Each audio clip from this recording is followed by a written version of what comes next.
咖啡馆开业不久，柳如烟带着盒饭来店内办公，不仅只点一杯最便宜的美式，还一坐就是一整天。我看他工作不易，非但没制止，还好心送他手工甜点。可1个月后，他竟举着肠胃炎诊断书向我索赔50万，声称是我的饮品不干净，还在网上直播卖惨，引得无数人给店铺打差评。最终咖啡馆被迫停业，我也负债累累，精神恍惚下撞了大运。再睁眼，我回到了咖啡馆开业的那一天。老板你好，请问你们这里有工作日充电办公座吗？我看门口小黑板写着。柳如烟一脸期待地指着门外的小黑板，我看着这张熟悉的脸，前世的痛楚与绝望瞬间涌上心头，接着拿起板擦，将那条工作日免费充电、舒适办公的字样擦得一干二净。不好意思，现在没有了。本店谢绝长时间占座办公，这也是对其他顾客的保障。老板，你怎么出尔反尔？刚写的活动说没就没。我出尔反尔？呵，你才是那个端起碗吃饭，放下碗砸锅的白眼狼吧？上辈子蹭店蹭座位，自带过期牛奶喝坏肚子，却要我来赔你50万和锦绣前程。这辈子你想都别想。女士，我们这是咖啡馆，主要提供饮品和轻食。如果您需要长时间办公，建议去图书馆或共享办公空间。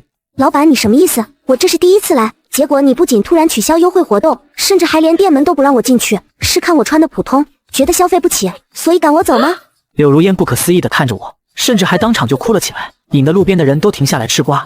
现在的小店确实越来越没包容心了。就是写出来的优惠怎么能随便改？又玩这一套是吧？可我早就不是上辈子那个任你道德绑架的傻子了。我不动声色，目光落在他那个鼓囊囊的包上，包口没拉紧，隐约露出一个保温饭盒的一角。女士，我的意思是，您包里的东西不适合带进本店。柳如烟下意识捂住包，但已经晚了。我悄悄在背后打了个响指，我养的边境牧羊犬闪电立刻冲到门口，它对食物气味极其敏感，此时正好奇地凑近柳如烟的包嗅闻。狗，老板你的狗。闪电，回来！抱歉，我的狗是闻到了您包里有食物的气味，所以才会做出反应。根据本店新规，为保障食品安全和其他顾客体验，谢绝携带外食。自带饭盒，来咖啡馆吃饭是有点不合适哈。怪不得老板不高兴，这不纯粹是来蹭座位的吗？柳如烟的脸一下子涨得通红，她死死拽着包，却无法反驳，因为包里确实装着想当做晚餐的饭盒和饮料。我只是带着，又不一定吃。本店规矩如此，请您理解。您还是去更适合您需求的地方吧。就在柳如烟无比窘迫、进退两难之际，一个带着笑意的声音从街对面传来。哎呀，李老板，对待漂亮姑娘怎么能这么苛刻呢？妹妹，别理她，来我的咖巷。我们店也是新开业，但是充电口管够，座位宽敞，想坐多久坐多久，自带点吃的怕什么？我理解你们上班族不容易。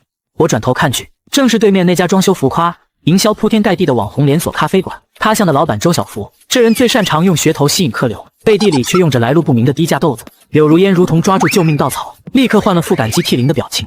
咖啡馆开业不久，柳如烟带着盒饭来店内办公，不仅只点一杯最便宜的美式，还一坐就是一整天。可1个月后，他竟举着肠胃炎诊断书向我索赔50万，声称是我的饮品不干净，还在网上直播卖惨，引得无数人给店铺打差评。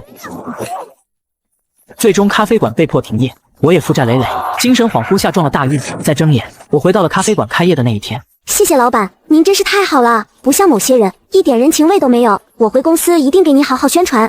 笑死！一个用劣质原料压缩成本的伪网红店，一个自带问题食品企图讹人的精致穷，你们凑到一起，这出狗咬狗的戏码可比咖啡精彩多了。柳如烟像只骄傲的孔雀般跟着周小福走进对面咖巷，我转身回到自己的店里。没过几天，我就在网上刷到了柳如烟的视频，只不过视频里的她完全不是在宣传周小福多么慷慨大方。姐妹们，打工人宝藏攻略来了，教你如何用一杯冰美式的钱，在网红咖啡馆体面办公一整天。首先，点单只要最基础的冰美式，然后重点来了，去吧台免费自助区，把那些鲜奶、糖浆、可可粉使劲往杯里加。当然，午餐晚餐也要省，自带饭盒，营养又卫生。这里座位下有插座，记得带上插线板、笔记本、手机，充电宝全充满。咖巷老板人超好，从不赶人，这才是都市白领的精致智慧。学到了，明天就去。博主真是平平无奇省钱小天才。咖巷是吧？记下了，这就去薅土它。看着视频里柳如烟的得意嘴脸，我冷笑一声，反手就给这个视频买了个热门推广，让更多同好看到它。没过1周，我路过咖巷时，里面已是座无虚席，每张桌子上都摆着笔记本电脑，旁边放着一杯孤零零的美式。周小福站在柜台后，脸都快笑僵了。柳如烟看到我，故意拿出一面锦旗递给他。周老板，为了感谢您的慷慨，我特意定制了这面锦旗。只有像周老板这样真正理解我们打工人的企业家，才配得上这样的称赞，不像某些店小家子气，把客人往外赶。哎呦，如烟你太客气了，我们咖巷的理念就是为广大奋斗者提供一个温暖的窝。如烟小姐知恩图报，周老板也是大谢。您这店现在人气可真旺，看着都让人羡慕。大家可要好好品尝咖巷的咖啡啊，特别是他们家的招牌拿铁，用的牛奶肯定很特别吧？哦，李老板说笑了，我们用的都是正规品牌牛奶。如烟给我们带来人气，我请他喝几杯咖啡算什么？你这羡慕不来的。是，羡慕不来。不过周老板这人气爆棚，一天流水得翻好几番吧？我家盈利了多少就不告诉你了，这可是商业机密，怕你知道了嫉妒我。话音刚落，周小福还没来得及嘚瑟，他店里那个年轻的会计就抱着一叠单据，哭丧着脸跑过来。老板，这个月的报表不对啊，客流量是上个月的3倍，但核心饮品销售额几乎没涨，反而牛奶、糖浆这些免费物料消耗是以前的5倍，电费也飙升了。胡说八道什么？这么多人能不点单吗？你看错了吧？真没有，很多人就点一杯美式做一天，还一直续加牛奶，更有甚者自带水杯。不可能，肯定是你做假账。会计想到自己会背黑锅，但没想到是这么背的。两人在一旁争论了起来，我装作没看见，吹着口哨离开了。周小福啊，周小福，流量是来了，可来的是一群只吸血不造血的精致穷蝗虫。等柳如烟这只头羊再给你带来点惊喜的时候，看你笑不笑得出来。果然，几天后的傍晚，我去倒垃圾时，看见柳如烟捂着肚子，脸色苍白的从咖巷跑出来，蹲在路边花坛干呕。肠胃炎的初期症状，看来终于要开始了。柳如烟缓过劲后，转身又走进了咖巷，找到了正在对着电脑上惨淡营收数据发愁的周大福。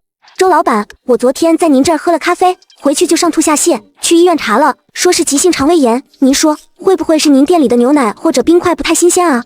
不可能，我们的物料天天换。如燕，话不能乱说，你自己吃坏了东西，可别赖我头上。周大福嘴上硬，眼神却有点慌。他深知自己用的牛奶品牌虽然正规，但为了压缩成本，总是卡着保质期的底线。冰块机的清洁也马马虎虎，他怕事情闹大，于是掏出了一小叠现金，塞给了柳如烟。哎呀，你看你工作辛苦，肯定是累的，这点钱拿去买点营养品，好好休息。我的咖啡绝对没问题。周老板，我当然相信您了，您这么大方，肯定不会用不好的东西，可能就是我自己体质弱。柳如烟一走，周小福就对着空气骂骂咧咧，一转头又看见不远处的我。看什么看？老子乐意照顾熟客，你嫉妒啊？不敢，周老板是大善人吗？柳如烟这条毒蛇已经被周小福喂出了胃口，一次轻易得手的封口费只会让他尝到甜头，下一次就该是正式的索赔了。而我只需要给他们之间本就脆弱的互利关系轻轻推上一把。当晚我用一个新注册的小号给柳如烟的社交账号发去了私信。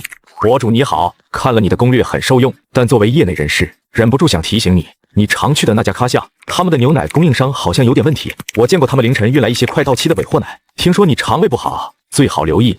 信息发出去，下一秒就显示了已读。我知道鱼儿已经闻到了腥味，真正的风暴就要来了。第二天天不亮，我早起备料，透过窗户看到了对面咖巷后巷有些动静。周小福鬼鬼祟祟地打开后门，和一个小货车司机交接货物。借着昏暗的路灯，我清晰看到箱子上印着的牛奶品牌，正是市面一款口碑极差、常因07打折处理的产品。我立刻用手机长焦镜头拍下，并将照片通过匿名账号发到柳如烟那里。我就知道，怪不得我老是拉肚子。谢谢你好心人，这种黑心老板必须曝光。拉肚子啊？你很快就不只是拉肚子了。等诊断输下来，周小福这块肥肉，你怎么舍得只咬一口？几天后的一个清晨，周小福照例在后巷接货时，柳如烟如同鬼魅般从他身后出现，手里举着正在录像的手机。周老板，你这搬的是快过期的处理牛奶吧？难怪我上次在你这儿喝完就肠胃炎住院，你必须给我个说法。柳如烟，你胡说什么？这是正常的物流配送，你有什么证据？证据？这不就是吗？周老板，我也不想闹大，但是住院费、误工费、精神损失费，你给3万块，这事就算了，视频我立马删掉。周小福脸色铁青，看着柳如烟手机闪烁的录像红灯，又看看那几箱见不得光的牛奶，最终咬牙掏出手机。钱给你，管好你的嘴，视频删干净。周老板爽快，你放心，我这个人最讲信用了。看着柳如烟得意离开的背影，周小福气得一脚踢在牛奶箱上。自此之后，柳如烟隔三差五就以各种理由找周小福要钱，他的脸色也一次比一次难看。这天，我又看到柳如烟从咖巷出来，紧接着就听到对面传来噼里啪啦摔东西的声音。我假装路过看了一眼，亲眼看到他把店里的咖啡杯全都砸了。看什么看？老子有钱，喜欢听响不行吗？周老板果然财大气粗，不过光砸杯子有什么用？您店里那些忠实顾客才是真正的碎钞机吧？你什么意思？哎呀，我还以为周老板您知道呢。您的大贵人刘小姐可是把您这店当成省钱基地，在网上大肆宣传呢。我掏出手机，把屏幕转向他，上面正是柳如烟那条一杯美式钱做1天的爆火视频，以及下方无数同号的打卡和求更多攻略的评论。周小福看的脸都绿了。这我请他喝咖啡，他居然这样搞我。我还以为这是周老板您独特的营销策略，用亏本吸引人气，看来是我误会了。我说怎么光有人不赚钱，原来都是他招来的蝗虫。第二天，咖巷门口果然贴出了新告示，为保障饮品品质与顾客体验，即日起谢绝外带食品，免费自助区每人每次限取1份，严禁长时间占座。周小福本人则像门神一样坐在门口，阴沉着脸盯着每一个进店的客人。不久，几个背着书包的大学生走进店内，他们只点了一杯最便宜的饮料，然后熟练地拿出笔记本和插线板，并掏出了自带的饭盒和零食。你们干什么？没看到门口告示吗？谢绝外食，谁让你们带进来的？老板，你之前不是允许的吗？那个叫柳如烟的博主都说了，你这儿随便带，我们还帮你宣传了呢。就是我们又不是没消费，你这规定是刚贴的吧？凭什么之前让带，现在不让？我们付了钱就有权使用座位。那是之前，现在老子不让了。你们这群吸血鬼，把我的牛奶、糖浆、电费都吃光了，都给我滚！不让就不让，小气巴拉的，等着给你刷差评吧。几个学生被骂得面红耳赤，收拾东西起身走人。周小福追到门口，还想继续骂，却和匆匆赶来的柳如烟撞了个正着。柳如烟，你还有脸来？都是你干的好事。柳如烟没有说话，反而从随身的布袋里掏出一个矿泉水瓶，里面装着浑浊发黄的液体，猛地朝周小福泼去。你泼的什么鬼东西？臭死了！当然是金汁混合物啊，不过这些是我刚排出来的，保证比你家隔夜的过期牛奶干净得多。你个疯子，老子给你吃喝，你带人来吸我的血，还敢泼我？攻我！周小福，你看看这是什么？慢性胃炎，肠道功能严重紊乱，疑似长期摄入不洁或变质食物所致。医生说了，很可能发展成更严重的病。我好不容易通过笔试的国企体检，就因为这个被刷下来了，我的前程全毁了，你必须负责。放屁！你天天在我这儿就喝一杯蹭来的美式，吃自己带的破烂外卖，变得关我屁事，肯定是你自己吃坏了。怎么不关你事？你的牛奶是过期的，你的冰块机从来不清洗，你的店就是个细菌哦，你必须赔偿我，赔我的工作，赔我的健康。我之前给你的钱还少吗？一个无底洞。之前是之前，这次我要50万，少1分我就把视频和诊断书一起发上网，再打电话举报你食品安全问题，让你这破店彻底关门。50万？你抢劫啊！我1分都不会再给你。好，你不给是吧？我们走着瞧。柳如烟狠狠瞪了周小福一眼，转身跑开。周小福站在原地，身上还散发着臭味，看着空荡的店铺和指指点点的路人，脸上混杂着愤怒、恐慌和绝望。好戏这才刚进入高潮呢，周老板被自己亲手喂大的毒蛇反咬的滋味如何？柳如烟的威胁并非空话。第二天，我的咖啡馆刚开门，周小福就如丧家之犬般冲了进来，反手关上门，气喘吁吁。李老板，李老弟，让我在你这儿躲躲。周老板，这是怎么了？外面，你看外面。我顺着窗户看向对面，只见对面咖巷门口乌泱泱围了20来个年轻人，以学生和年轻白领为主，为首的柳如烟拉着一道刺眼的白色横幅。就是那个柳如烟，她不知从哪儿鼓动来这么一群人，昨天就在我店里呢，刷差评，今天直接拉横幅了，平台已经把我的店暂时下架了。李老板，你说我这是造的什么孽啊？造什么孽？贪小便宜用劣质原料的孽，妄图用一点小恩小惠绑定流量的孽，还有眼无珠把毒蛇当锦鲤的孽。周老板，这是确实棘手，不过他们这么闹也不是办法，要不你出去谈谈。正说着，门外人群一阵骚动，只见柳如烟从随身的大布袋里掏出一个棕色的农药瓶。家人们，老铁们，你们都看到了，咖巷黑心老板周小福用过期牛奶害我得了重病，毁了前途，现在躲着不敢见人。如果今天他不给我一个交代和赔偿，我就洗在他店门口，用我的命揭露这个无良商家的真面目。说完，他拧开瓶盖，咕咚咕咚喝了好几口，然后捂住脖子，缓缓瘫坐在地。围观人群立刻惊叫出声：完了完了，出人命了！我得出去，我不能让他嘎在我店门口。周老板，冷静，先别出去，再不去要出大事了。你看清楚他喝的那个瓶子，农药原液应该是浅黄色至棕红色的油状液体，可他刚才倒进嘴里的分明是乳白色像水一样的东西。那瓶子根本就是他用别的瓶子洗干净后装的自来水或者牛奶，他再演苦肉计逼你现身，然后现场逼你掏钱。你信不信你现在冲出去，那群人立刻会把你围住，不拿出几10万现金，你别想脱身。好像真是白的，他敢炸我？他有什么不敢的？他现在就是光脚的不怕穿鞋的。不过他既然能演戏，我们就能拆台。怎么拆？李老板，你得帮我，我当初真是瞎了眼。你现在知道瞎了眼了，晚了。不过让你亲手把柳如烟送进去，这才算圆满。我转身走进后间，过了一会儿，拎出一个透明密封桶，里面装着浑浊的、散发刺鼻气味的深褐色液体。这又是什么？特效解毒剂，乡下土方，专对付误服农药的。不管真的假的，灌下去催吐洗胃有奇效。你现在拿这个出去，就说自己是急救员来救人的，然后当众给他灌下去。妙啊，李老板，我懂了。他要是真喝了，这解毒剂或许能顶一顶。他钥匙装的这一罐，嘿嘿。周小福瞬间来了精神，抱起那个密封桶，拉开店门冲了出去。让开，都让开！我是急救员，让我来，我有特效解毒剂。围观人群被他这架势唬住，下意识让开一条路。周小福冲到昏迷的柳如烟身边，拧开密封桶盖子，一股难以形容的刺鼻怪味猛然弥漫开来。大家看好了，这是解毒催吐方，不管喝了什么，先灌下去，把胃里的东西吐出来最重要。妹子，忍着点，救命要紧。说完，他捏住柳如烟的鼻子，不顾对方细微的挣扎，强行将那股浑浊刺鼻的液体往他嘴里灌。柳如烟再也装不下去了，被呛得剧烈咳嗽，拼命推开周小福和那个桶。哦，你给我喝的什么？你不是喝了药昏迷了吗？怎么还能坐起来骂人？我这可是救命的解毒剂，你看你这不是醒了吗？说明有效啊！要不要再喝点，把胃里残留的农药都清干净？或者咱们直接打120，去医院洗洗胃，顺便验验你刚才喝的到底是什么？我本来就没喝真的药，我是被你逼得没办法了。哦，原来你没喝药啊？那你刚才举着瓶子说你喝了药嘎在我店门口，是演戏骗人，敲诈勒索喽！大家都听到了吧？他自己承认了。周小福，你别转移话题，就算我没喝药，你店里的东西喝坏了我，害我丢了工作是事实，你必须赔我50万，1分不能少。50万是吧？行。这个干脆的行字不仅让柳如烟愣住了，连围观群众都安静了。我给你这账号给我。柳如烟将信将疑地报出卡号，周小福操作了几下手机，很快柳如烟的手机响起清脆的到账提示音，她难以置信地查看，屏幕上赫然显示着一笔50万元的转账入账。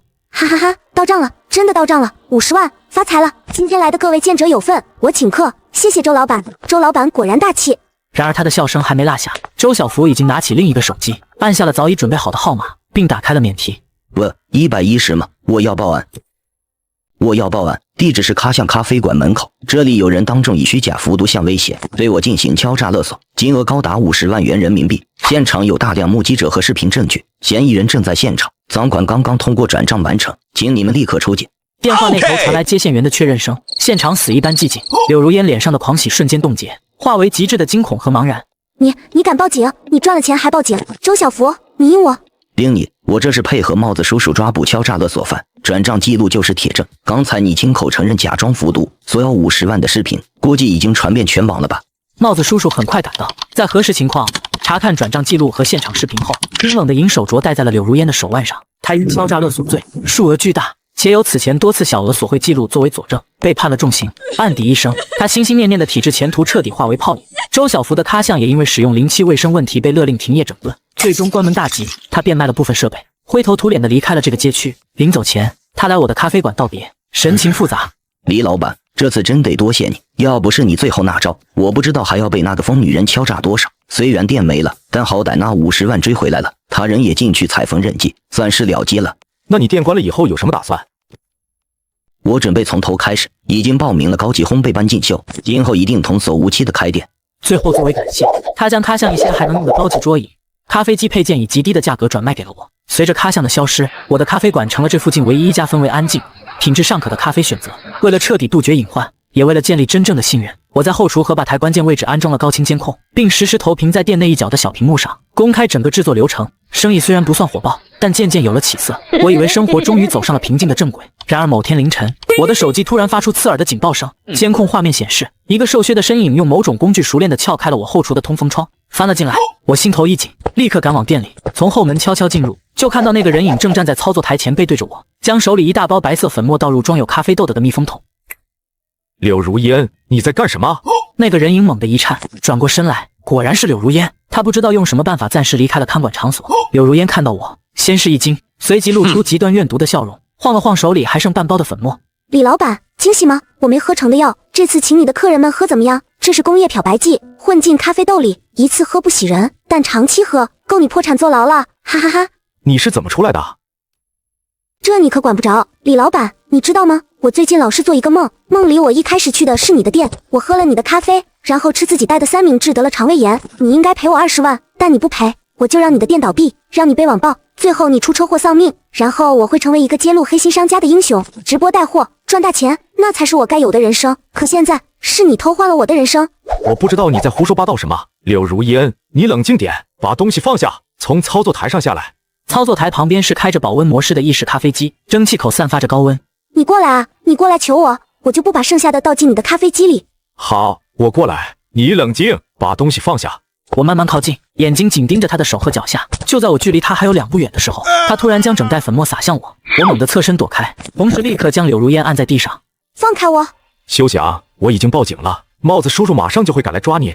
半小时后，柳如烟被再次带走，这一次她不可能再逃出来了。第二天，我将那些被污染的设备全部换掉，继续经营着我的咖啡馆。这一次，我将小店立博谢绝自带菜品这几个字牢牢地焊死在了门口。